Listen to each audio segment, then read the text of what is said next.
لم تمس یدہ قط ید امرأۃ، حضرت صلی اللہ علیہ وسلم کی حیا کا یہ حال تھا کہ نبی علیہ السلام کا مبارک ہاتھ کبھی کسی عورت کے ہاتھ پر نہیں پڑا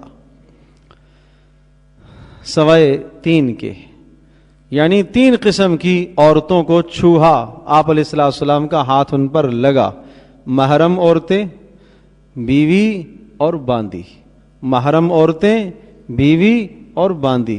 اس زمانے میں جو تعلق بیوی سے قائم کیا جاتا ہے وہ تعلق باندی سے بھی قائم ہوتا تھا، اور وہ جو میدان جنگ میں جو کافروں کی خواتین ہاتھ میں آتی تھی، قید ہو جاتی تھیں، تو ان کو باندیاں کہا جاتا تھا۔ آج کل چونکہ اس کا تصور نہیں ہے تو باقی 2 رہ گئی، ایک محرم خواتین اور بیوی۔ باقی حضرت صلی اللہ علیہ وسلم کا ہاتھ کبھی بھی کسی غیر محرم عورت کے اوپر نہیں پڑا۔ حضرت عائشہ رضی اللہ تعالیٰ عنہ ارشاد فرماتی ہیں جب رسول پاک صلی اللہ علیہ وسلم نے عورتوں سے بیعت لی، مردوں سے بیعت لینے کا طریقہ ہاتھ پر ہاتھ رکھتے تھے، جب عورتوں سے بیعت لی تو حضرت صلی اللہ علیہ وسلم نے انہیں پردے میں بٹھایا اور پھر آپ نے بات چیت فرمائی اور ارشاد فرمایا میں نے تمہیں بیعت کر لیا ہے، ہاتھ پر ہاتھ رکھنے کی ضرورت نہیں ہے۔ حضرت عائشہ رضی اللہ تعالیٰ عنہ ارشاد فرماتی ہیں نبی علیہ السلام کی حیا کا یہ حال تھا کہ عرب کی دوشیزہ کنواری لڑکی بھی اتنا حیا نہیں کرتی تھی جتنا رسول پاک صلی اللہ علیہ وسلم حیا کیا کرتے تھے۔ اس قدر وہ حیا تھے، اس قدر وہ حیا، اور یہ اس حیا کا نتیجہ تھا۔ ارشاد فرمایا کبھی بھی حضرت صلی اللہ علیہ وسلم کا ہاتھ کسی عورت کے جسم پر نہیں پڑا۔ محرم عورتیں مائیں، نانی، دادی، اوپر کی جتنی بھی ہیں یہ محرم کہلاتی ہیں۔ اسی طرح سے خالائیں محرم ہیں، پھوپھیاں محرم ہیں، بھانجیاں محرم ہیں، بھتیجیاں محرم ہیں، بہنیں محرم ہیں۔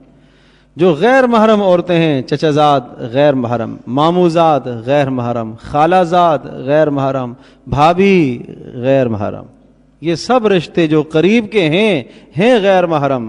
جائز نہیں ہے کہ کسی آدمی کا ہاتھ چچے کی لڑکی کے اوپر ہاتھ اس کا آئے، یہ ناجائز ہے۔ مصافحہ کرنا، ہاتھ لگانا، چھونا حرام ہے، حرام ہے۔ تو نبی علیہ السلام کے اخلاق حسنہ یہ تھے، آپ علیہ السلام نے یہ اخلاق امت کو سکھائے اور یہ اخلاق بتائے۔ ہم بھی اپنے گھروں میں اس چیز کا اہتمام کریں۔ آج لوگ کہتے ہیں کیسے پردہ ہوگا؟ بھئی رسول پاک صلی اللہ علیہ وسلم سے زیادہ کوئی بلا اخلاق والا ہو سکتا ہے؟ یا نبی پاک صلی اللہ علیہ وسلم سے زیادہ کوئی شفقت کرنے والا ہو سکتا ہے؟ آج اگر کوئی پردے کی بات کرتا ہے چچا زاد سے، مامو زاد سے، خالہ زاد سے، فلاں سے، لوگ کہتے ہیں یہ تو الگ تھلگ ہو گیا، یہ تو کیا دین تنہائی تھوڑا ہی سکھاتا ہے، ایسا تو نہیں ہونا چاہیے۔